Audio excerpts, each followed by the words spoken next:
بسم الله الرحمن الرحيم الحمد لله رب العالمين والصلاة والسلام على أشرف الأنبياء والمرسلين عن أم المؤمنين أم عبد الله عائشة رضي الله عنها قالت ترانسميتون غاننا بسمتار أم عبد الله عائشة رضي الله عنها تكثن قالت قال رسول الله صلى الله عليه وسلم كثن پیغمبر عليه الصلاة والسلام يغزو جيش الكعبة فإذا كانوا ببيداء من الأرض يخسف بأولهم وآخرهم do të marshoj drejt Qabës për shkatrimin e saj një ushtri e cila ku të vijë në një tokë që quhet Bejda min al-ard do ta përpi toka të gjithë nga i pari deri tek i fundit. Qalet i ka thënë Qultu ja Rasulallah, o i dërguari i Allahut, kejfe yukhsafu bi awwalihim wa akhirihim, si do t'i përpi toka të parin dhe të fundit, pra të gjithë, wa fihim aswaquhum, ku në mesin e tyre ka njerëz që marrin pjesë për shkak të tregtisë, wa men laysa minhum, dhe nuk janë njerëz që kanë për qëllim shkatrimin e Qabës. Qala yukhsafu bi awwalihim wa akhirihim, ka thënë të gjithë do të përpi toka. Thumma yub'athuna ala niyatihim, pastaj do të ringjallen në bazë të niyeteve të tyre. Muttafaqun alej, hadithi është Bukhari dhe Muslim, ky transmetim është i Muslimit. Al-Allamatu Ibn Uthaymin rahimahullah, kolosi i madh Ibn Uthaymin, Allahu më shiroft, ka thënë, e ka përmendur autori Nawawiu këtë hadith të Aishës dhe na ka qartësuar se Qabja, el-Ka'betul Musharrafa, shtëpia Allahut të bekuar, Allahu do ta mbron nga çdo e keqe. Dhe para se të shtjelloj Sheikh Uthaymin rahimahullah, këtë hadith e përmend se si Qabën kanë tentuar me shkatru në vitin e elefantëve që quhet, pikrisht në vitin e të cilin ka lindur pejgamberi alayhi salatu wassalam, quhet Amul Fil, pra viti i elefantëve, sepse Abraha, pra një kristian i Yemenit, ka marrë ushtrinë dhe është nisur për me shkatru Qabën. Dhe Allahu subhanahu wa ta'ala e ka mbrojtur dhe do ta mbron deri para se të vijë dita, ndodhit e mëdha të ditën e gjykimit. Derisa do të jetë pishenjave të mëdha të kiametit, pra përfundimi i kësaj dunjaje dhe shkatrimi i Qabës. Qabja pra është ajo që ka ndërtuar Ibrahimi alayhis salam me Ismailin, dhe të cilët kanë thënë Rabbana taqabbal minna innaka antas samiul alim, o Zoti ynë e pranon neve. Ti vërtetja i cili dëgjon dhe me i dituri. Nga kjo kuptohet sa peshë madhe ka me lutë Allahu që ku të bëjmë vepra të mira me na i pranu Allahu. E kanë ndërtu Qabën Ibrahimi dhe Ismaili me sinqeritetin më të madh, njerëz të cilët kanë pranu, pra dinin ngjarjen e Ismailit dhe Ibrahimit, megjithatë ju kanë lutur Allahut Rabbana taqabbal minna. O Zoti ynë, pranoje prej neve. Pranoje prej neve këtë ibadet. Hadha al-bayt, pra kjo shtëpi të cilën ushtria e Abrahas kur kanë ardhur në vendin është afër Minës, pra afër Qabës, al-Mughammas, një vend që quhet al-Mughammas, aty Allahu subhanahu wa ta'ala i ka sjellur tuf zogjësh mënyrë të një pasnjëshme dhe i ka goditur. Dhe e dini që në marrëveshjen e Hudejbijës, pra para se të ndodhë marrëveshja e Hudejbijës, kur është nis muslimanët me kry 1400 sahabe që kanë marrë rukëtimin për me bo umrën në Qabë, me bo umrën, ka qenë ende domethënë luftë mes tyre dhe gjatë rrugës devja e pejgamberit alayhis salatu wassalam që ka pas është emërtuar al-Qaswa. Qaswa është nalur. Dhe që kanë thonë njerëzit? Njerëzit kanë thënë khala'atil qaswa, pra e kanë përshkruar devën e pejgamberit alayhis salam që është lodh, apo i ka ndodhur diçka. Pra shi kanë qenë deve duke ecur, devja e pejgamberit alayhis salam është nal dhe s'ka ecë më. Pra sahabët që nisë për më shku me bo umre. Dhe ndalja e deves, për çfarë është ndalë deveja? Khala'atil qaswa. Pra, a ka qenë drejt ky përshkrim i sahabëve, ky përshkrim që ja kanë bërë musliman që është ndalë devja për shkak lodhës, nuk ka qenë. E ka mbrojt pejgamberi alayhis salam deven dhe ka thënë: "Ma khala'atil qaswa wa ma dhalika biha wa ma dhaka laha bi khuluq." Kjo nuk është ndalur prapë se është lodhur apo ka ndonjë pengesë dhe nuk është në natyrshmërinë e saj. Walakin habasaha habisul fil.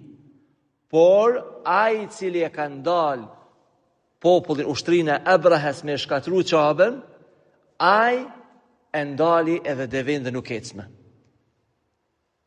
Sepse shkurja e sahabëve, pra hyrja në atë mënyrë, do të ishte një luft, mund të ndodhte gjakderdhje në Qabë, kështu që Allahu subhanahu wa taala e ka ndal devën e pejgamberit alayhis salam derisa më tej është bë marrëveshje dhe është tim dhe ka urtësi shumë të mëdha në atë marrëveshje. Por çka thot Sheikh Uthaymin rahimahullah? Sheikh Uthaymin rahimahullah thot, kjo është një mësim i madh që na e pejgamberi alayhis salam e ka mbrojt devën. E ka mbrojt devën nga padrejtia që është bë.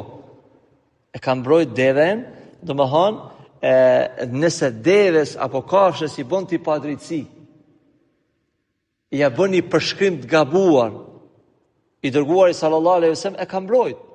Si do të jetë çështja ku na duhet të mbrojt njerëzit nëse ju bëhet padrejti?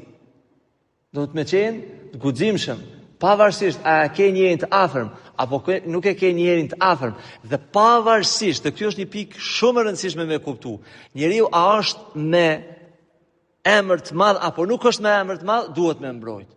Se zakonisht njerëzit janë dobë dhe nga dobësia që kanë, nëse është emër shumë i madh, e mbrojnë. Nëse është emër shumë i vogël, nuk e mbrojnë. Kjo është dobësi e tyre.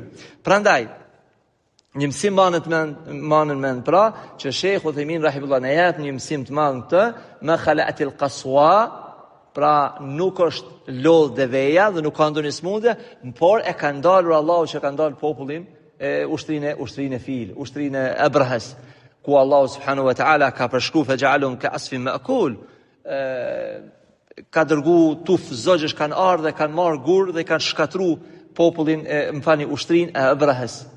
Dhe kur ka asfin ma'kul, sikur një si më thon një livadh që ka ushqim të mirë, pastaj hin kafshët edhe shkelin edhe shkatrojnë e hanë e prishin, në këtë mënyrë kanë qenë ushtria e Abrahas, i ka shkatruar Allahu me zogj të cilët kanë marrë gur dhe i kanë goditur. Pastaj kthehemi, kjo ka ndodhur në kohën kur ka lind pejgamberi alayhis salam, tentimi me shkatru Qabën. Tani pejgamberi alayhis salam po na tregon që në akhir zaman, të transmetime tjera Allah alem përmendin që kjo është kohën e Mehdiut. Kur shfaqet Mehdiu, i cili do të shfaqet në Mekka, i cili ende pa përgatitur ushtrinë, ku nuk ka forcë, nuk ka fuqi, një ushtri pa besimtarësh tentojnë dhe shkojnë nisën për me shku me shkatru Qabën dhe me luftu Mehdiun. Dhe pejgamberi alayhis salam, dhe këtë lidhshmëria e kësaj ka të bëjë me sinqeritetin edhe njëti. Pra, si me thonë, mësimi kryesor është tek njëti. Dhe ku arrim ne për marrë dhe tek njëti, se në këtë ushtri që e kanë mësy Qabën, nuk ka pash një pjesë e madhe do të marrin pjesë njerëz të cilët kanë synime të tregtisë. Pra nuk marrin pjesë me shku me shkatru Qabën. E çka ndodh me ta përderisa Allahu i shkatron? Të gjithë do t'i dënon. Çka ndodh me ta? Dhe pejgamberi alayhis salam kur e ka përshkruar që do të niset, do të marshojë një ushtri drejt Mekkës dhe në vendin pra Bejda min al-ard, një tokë ku nuk ka për rreth kodra, por është tokë krit e shesht, hapësirë, aty Allahu yukhsafu bi awwalihim wa akhirihim. Nga i pari dhe i fundit, krejt do t'i përpi toka. Pra do t'i gëlltit toka. Dënim prej Allahut subhanahu wa taala.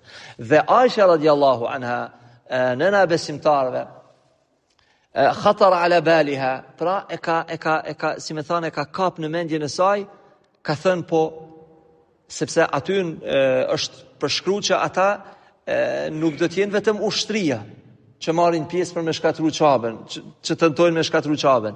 Por aty ka njerëz, domthon aq do të jetë ushtri e madhe, aq do të jetë numri i ushtrisë, saqë ka njerëz që do të jenë tregtar. Kanë çështje të dunjas, interes dunjas, nuk kanë qëllim të marrin me shkatru Qabën. Pra, apo një pjesë e tyre që është përmend nuk e dinë për çka i ka shkojnë. Nuk e kanë qartë dhe marrin pjesë. Dhe ka pyet pejgamberi alayhi salatu wassalam, si ndodh kjo që do të shafiten të gjithë? Pejgamberi alayhi salatu wassalam ka thënë,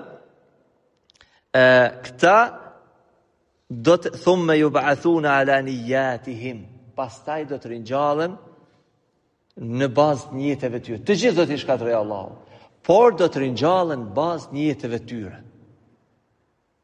Po në këtë dunja ata të gjithë marrin dënimin. Dhe thot Allahu më shirov Sheikh Uthaymin rahimahullah, inna man sharaka ahl al-batil. Ktu ka tani një mësim shumë të madh tjetër. Inna man sharaka ahl al-batil wa ahl al-baghy wal-udwan.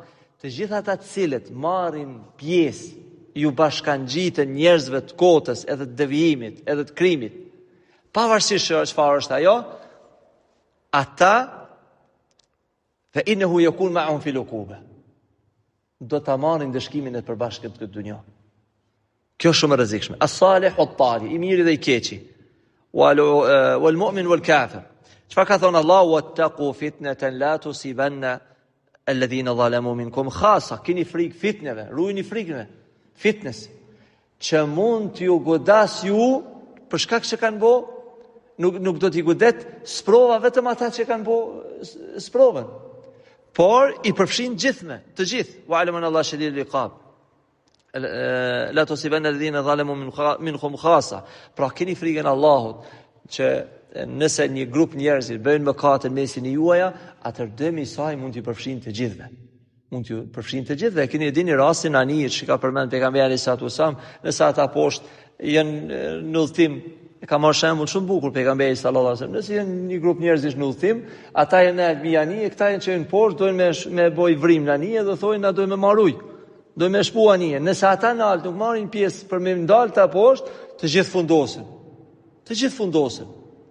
Për këtë është obligim mbrojtja e vërtetës edhe luftimi i kotës. Prandaj, mesazhi i këtij hadithi është të Aisha radiallahu anha, se pejgamberi alayhi salatu wasallam na ka treguar që njerëzit do të ringjallen bazë niyeteve të tyre.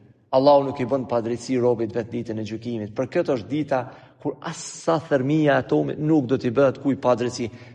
Çdo kush do ta ketë të drejtën e vet edhe do të shpërblehet në bazë niyeteve të tyre. Për këtë kjo është një këshill e madhe që ne duhet të përmirësojmë niyetin. Innamal a'malu binniyat. Pra veprat vlerësohen sipas niyetit. Kjo ishte wa sallallahu wa sallam ala nabina Muhammad wa ala alihi wa sahbihi ajma'in.